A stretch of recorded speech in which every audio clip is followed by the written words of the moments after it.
Hello, people of Earth, and welcome to Shy Baines Get Nowt.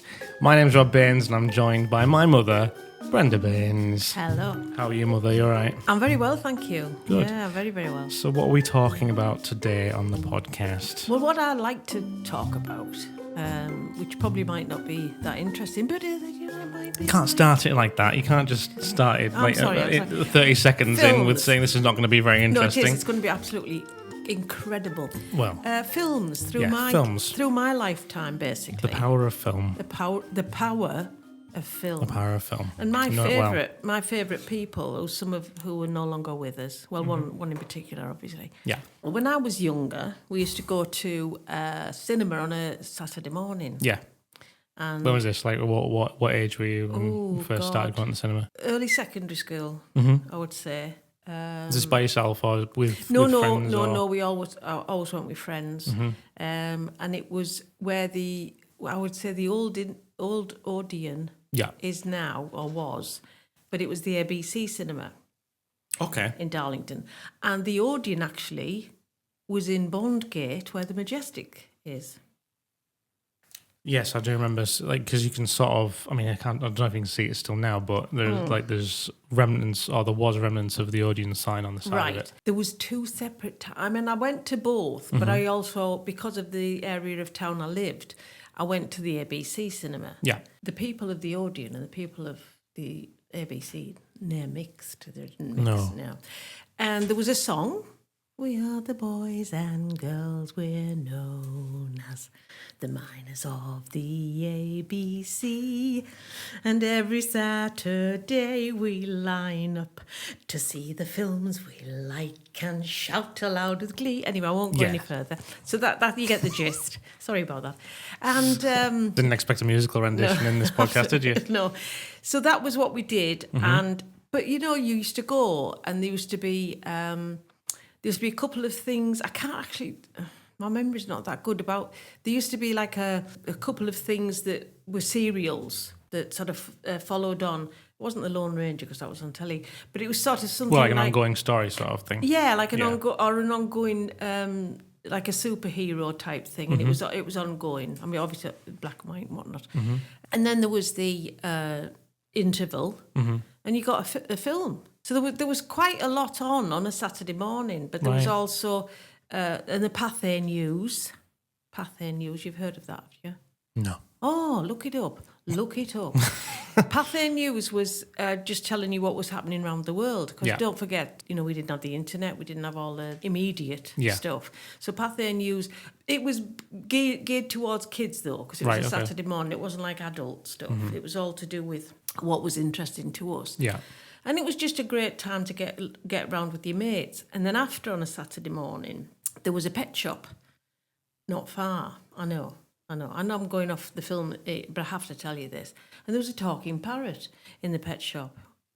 It had a few feathers missing, but it was really good. So the kids used to just go into the pet shop, and so the pet shop was like full of kids.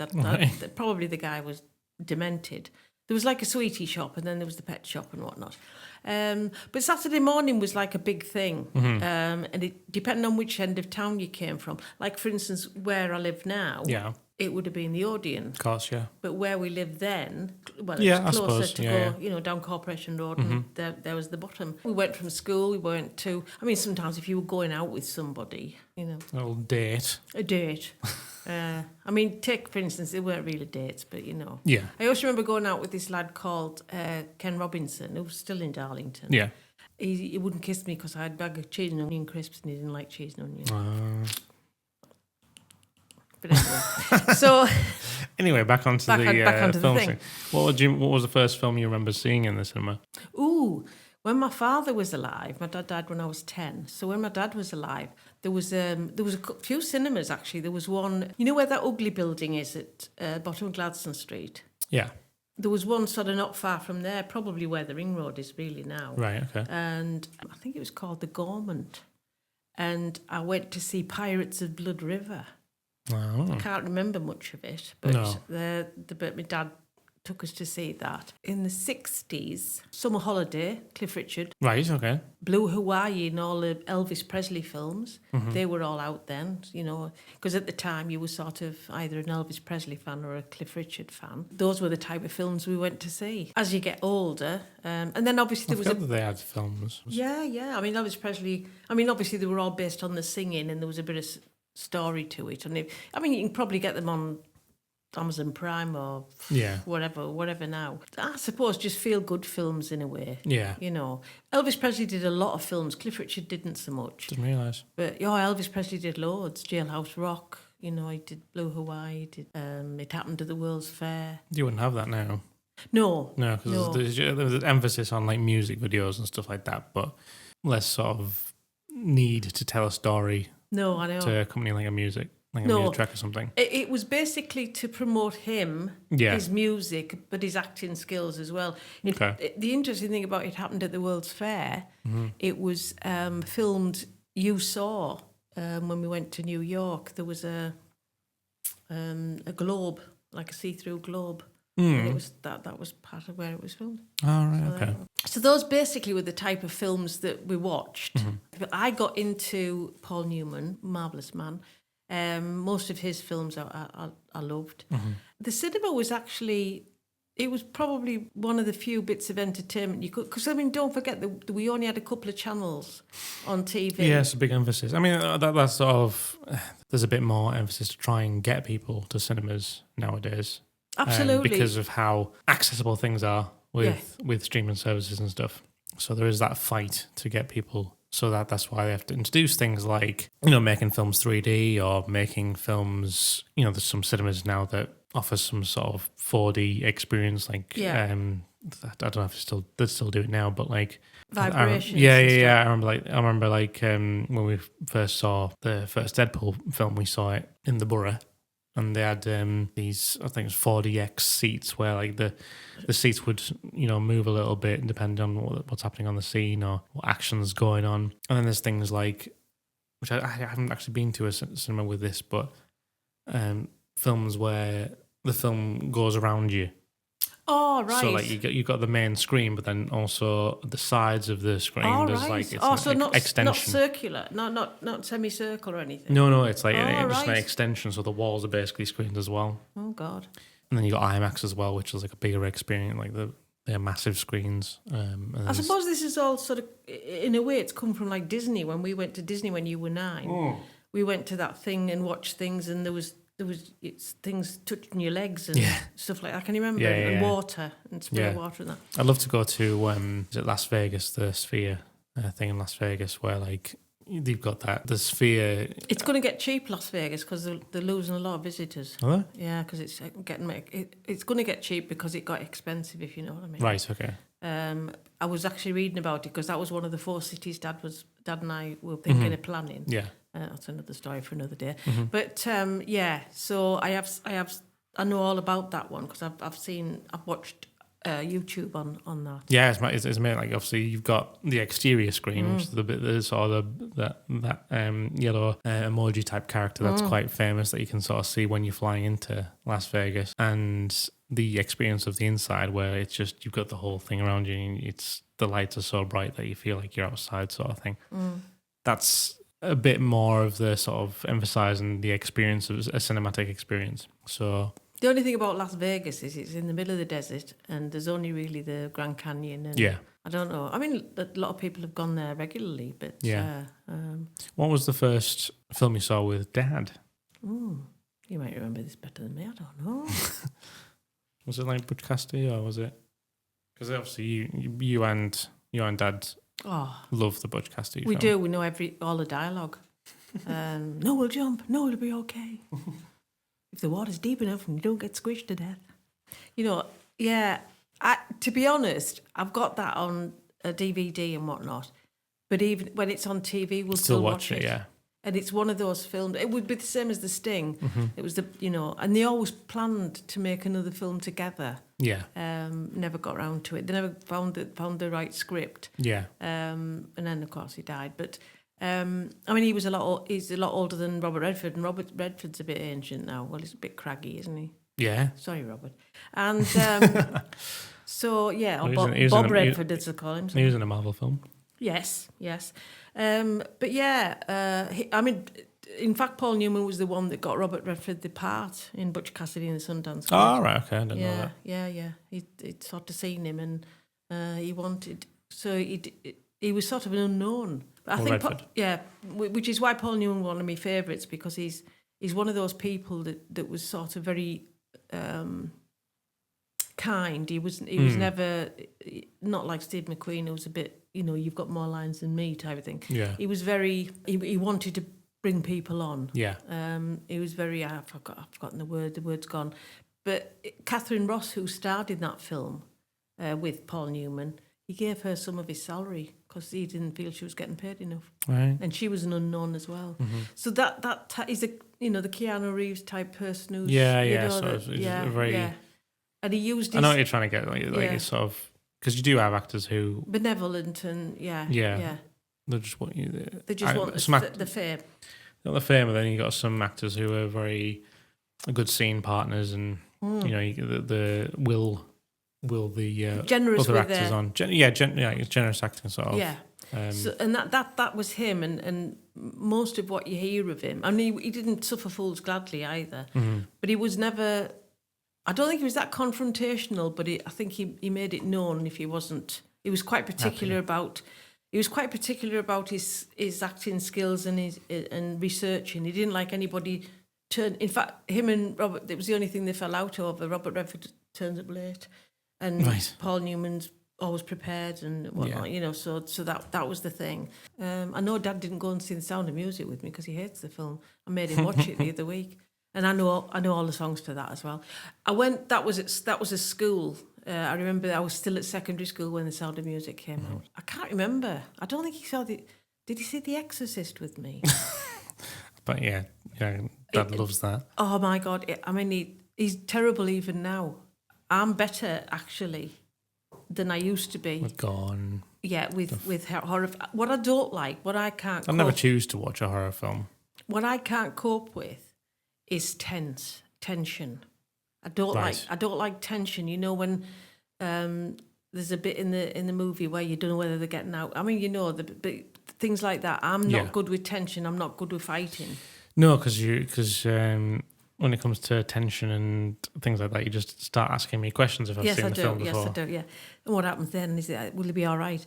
I'm not good with that. I'm just trying my best poker face to say. It's sometimes better just say I haven't seen this film.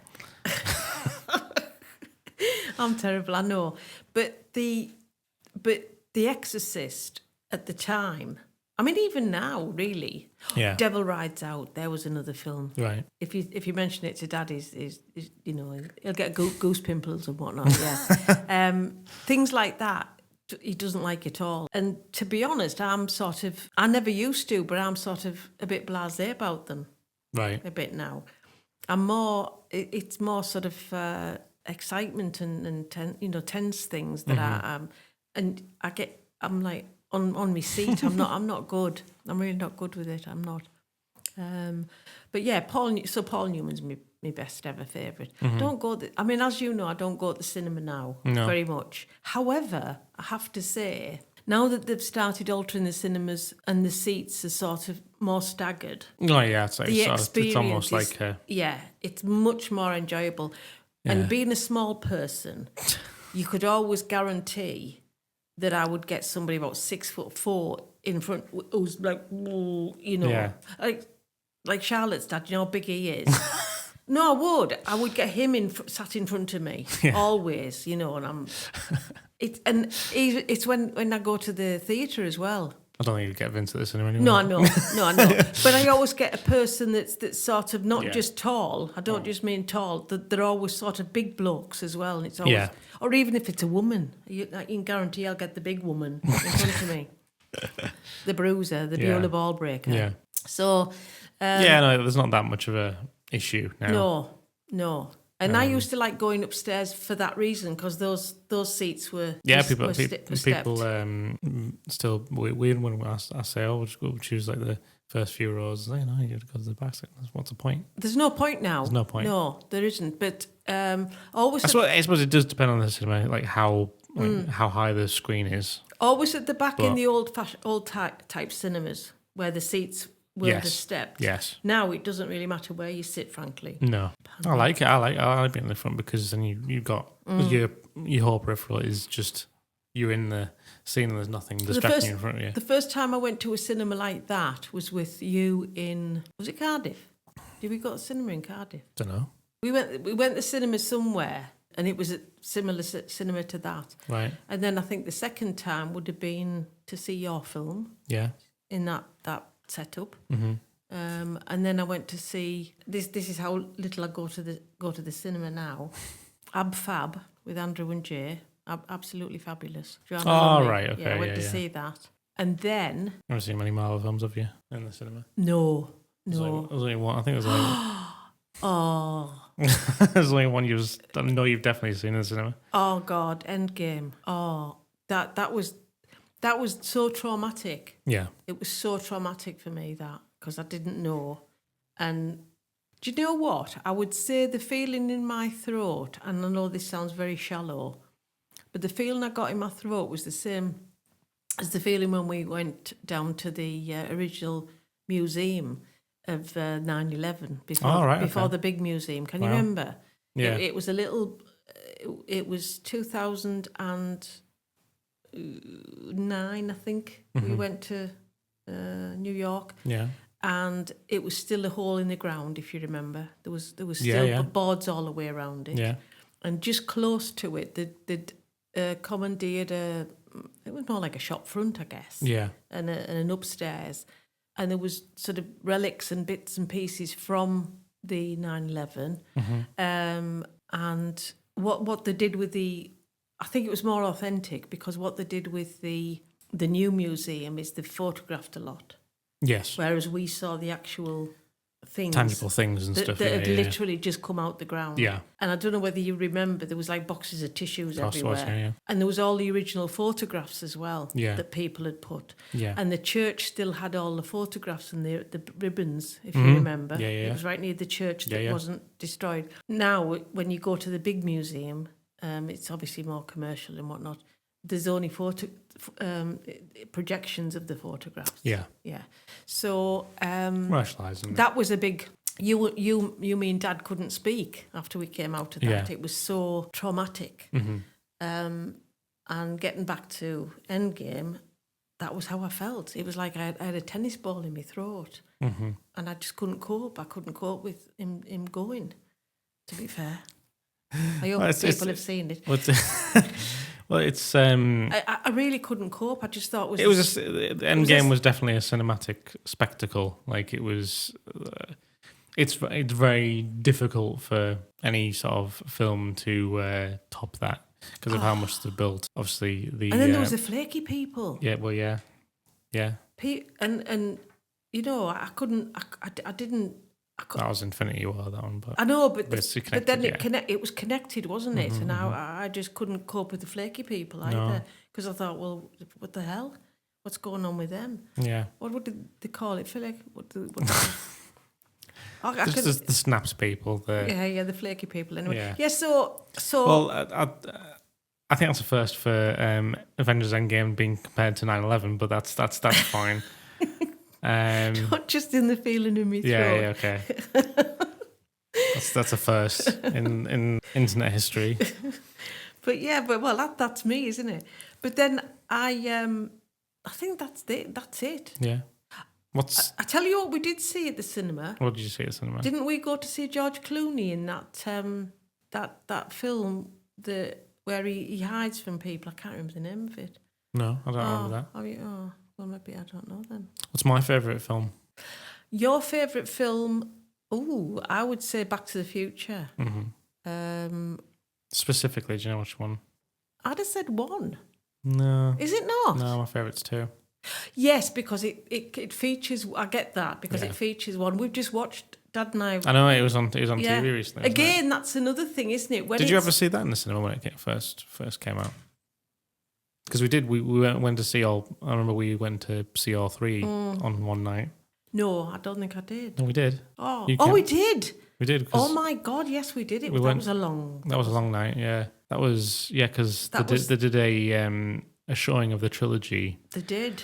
on the special date, the October 21st, Amazing. 2015. And do you know what? Michael J. Fox was actually working on a TV He was. cinema thing, and He was. I've read his books, and that He was was jumping from one to another, wasn't he? he was, and I don't know whether it was the stress of that, but it was during the filming, and I think it could have been because he went on to play. Oh, I've forgotten the name of the series. Charlie Sheen took over his Spin City. Yeah. It was when his fingers started twitching. He was very young, and it was the first sign of his Parkinson's. Right. And he was as young as that. Yeah.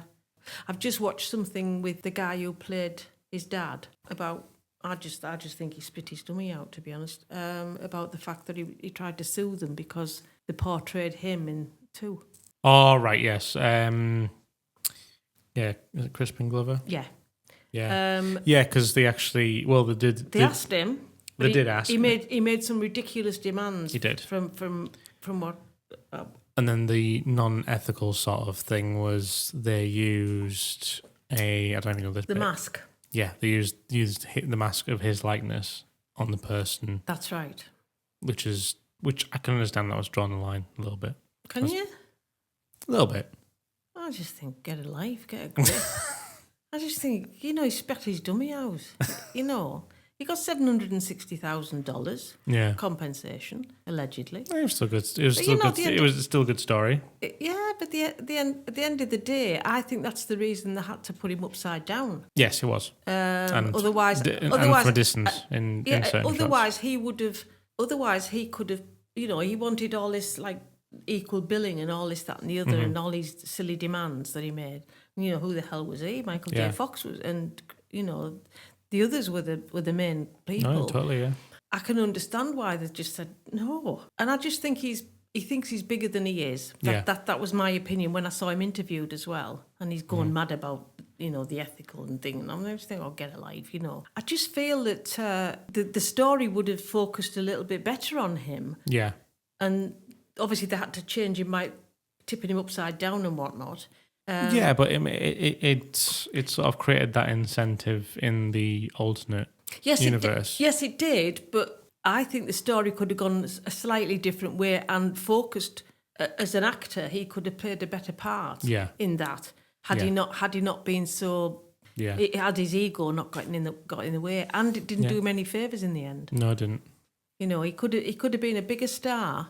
Mm-hmm. So sometimes you've got to show a little bit of humbleness. You don't, you appreciate what you've come from. And, too right. I mean, get offered a part in a film with a big film, a big grossing film, and then start making all these demands. Being a bit of a diva there, wasn't he? A bit of a diva. Yeah. Do you remember the first Back to the Future thing I experienced? Because it wasn't the film. No. What got me into Back to the Future wasn't Back to the Future, weirdly. The films, I mean. Was it me that did it? No. Oh, no, There was something that we did. Was it when we went to Disney? Universal. Yeah. The first Back to the Future thing I experienced was the ride. The ride. Yeah. And Christopher Lloyd was taking you through. Well, not him, but and then you also there was the DeLorean as well in the yeah. Ah, right. Yeah. That was my first experience of Back to the Future. Yeah. And that's what got me into Back to the Future. Weirdly. Yes. That was a good ride, that, actually. It was a very good ride. It was a really good ride. Universal, I thought, was I loved Universal. Yeah. I'm not saying Disney wasn't, but you see, the Disney Magic Kingdom didn't interest me. No. It's too girly and I mean, it's for very young children, I think. Epcot was good. Yeah. I enjoyed Epcot. But Universal, I think, sort of more adult. I think I'd love to go to it now as an adult. Yeah, a lot of adults do and stay and do. Because there's obviously the Marvel stuff as well. And there's the evening things, you see. Yeah. I mean, we went to the Universal in Anaheim, didn't we? But we didn't go in. No, we didn't. No, because that would be. We didn't have enough time, really. No. Well, To be fair, I think I've known older couples, not older couples, adults, go and have those type of holidays because what they do on a night is totally different to what families do. Yes. The drinks, the bars, and it's a totally different experience, I would imagine. Yeah. So that would be good. But yeah, there's a lot more emphasis on, because obviously Disney have the rights over a lot more stuff now that since we went, there's a lot more emphasis on the Marvel stuff, and I'd say the big thing for me at the moment, and I suppose you introduced me to all the Back to the Future and time as travel we spoke about in the last episode, Quantum Leap and all Doctor Who. Doctor Who. That's because it's been always my interest as well. Yeah, I suppose reintroduced you to the superhero genre. Definitely. I mean, when I was a child, I used to spend my pocket money on Superman comics. Oh yeah, which was very unusual for a girl to do that. When I say I was a tomboy, I wasn't really. I still like girly things, but it was just part of my brain that enjoyed that side of it. Yeah. I wished I'd kept them. I know, yeah. I used to sell them and then raise the money and buy more. Especially with how popular it's like Superman now. Yeah. The new Superman is very comic. The thing is, it's close to Lois Lane. I used to read it as Lois. Lois Lane. Lois Lane. Yeah, Lana Lang, Lois Lane. Lois Lane. Yeah, I mean, we didn't have anybody called Lois, and it was an American thing, so I used to read it as L-O-I-S, not Lois. Yeah, so in my mind, I mean, I didn't read it out loud, but Superman, in my mind, Lois. that was like, but yeah, I used to buy Superman, Supergirl, Superboy. Those comics. Superman was my favourite. Yeah. But I used to buy Superman, Supergirl, Superboy. I never got into the other side of it, the other superheroes, but there was sometimes crossovers in there.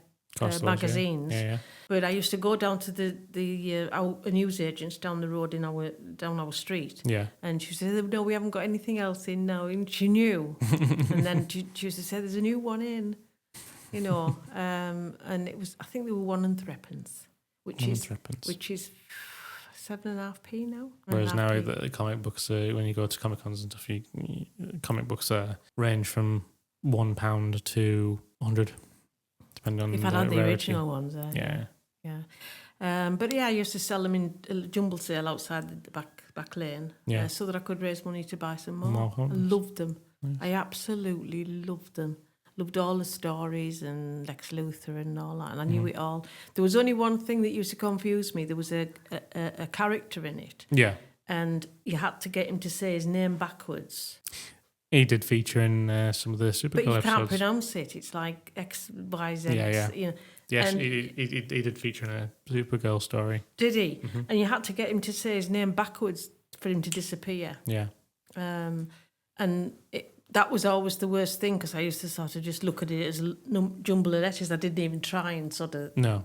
Mr. Fisher, Zibblglitz. Yeah, something like that. Zibblglitz. Yeah. But now you can enjoy the superhero genre in a different light with the cinematic experience. I do, and I like. I mean, obviously, I don't go to the pictures. I usually wait till the telly. But I do understand. Yeah. Which is why we went to see ENDGAME. Yeah. But I do understand the experience is a lot better. Yeah. And I'm not adverse to going to the pictures. No, it's just at all.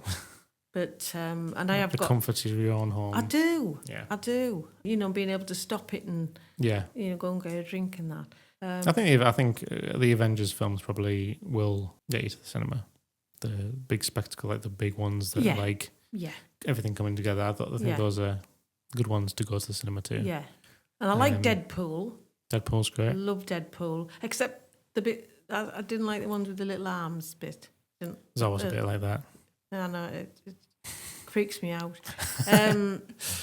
Like, I don't like adverts that have babies talking like adults or acting like adults. It freaks me out. It's just one of those things. I don't mind cartoons, but I also don't like real animals, like talking. Okay, where they make the lips move.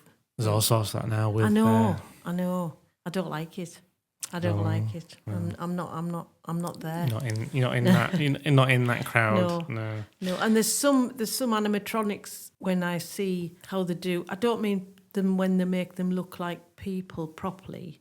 That's the uncanny valley sort of thing, isn't it? Yeah, I'm talking about like the dog that only resembles a dog because it's got 4 legs, and they freak me out a little bit, like a machine doing that. Right.